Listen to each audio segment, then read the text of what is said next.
teen inmates are in custody after an hours-long manhunt just south of the Richmond County line on Highway 56 and Knight Road. Deputies say Corinthian Newton and Brandon Davis were being transported from juvenile court in Millen to the Augusta Juvenile Detention Facility.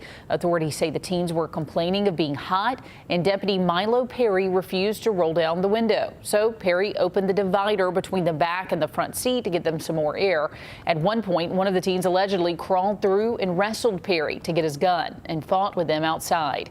Then they escaped into the woods, still in shackles, and multiple agencies helped track them down all afternoon with choppers and bloodhounds. Our Audrey Dickerber has been following this all afternoon. She spoke with authorities.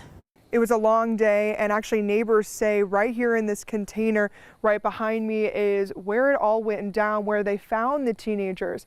And from a day that's full of heavy police presence, it's now extremely quiet out here.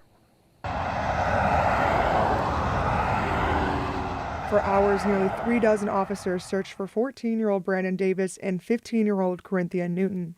They were being held in RYDC for burglary and firearm charges, and they had been in court in Burke County today and were on their way back to Augusta when this happened. Police say the teens complained about being hot in the back of the truck, asking to roll down the windows, but the deputy refused. He opened up a partition, which is about like this, in order for the air to get to the back of the truck.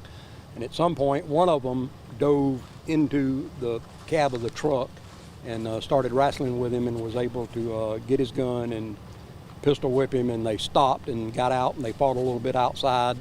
It's my understanding that they fired around and then run off into the woods. Roads were blocked off and families were told to shelter in place. For hours, they rerouted traffic and Burke County school bus routes. Late this afternoon, they caught them. We found a T-shirt belonging to one of the suspects that had some blood on it. They continued to track and located them in a storage container at the end of Ponderosa Road. They surrendered, still in the shackles they escaped in, and were taken back into custody.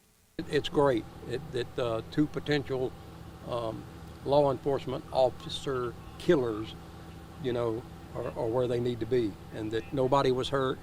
He's going to be okay.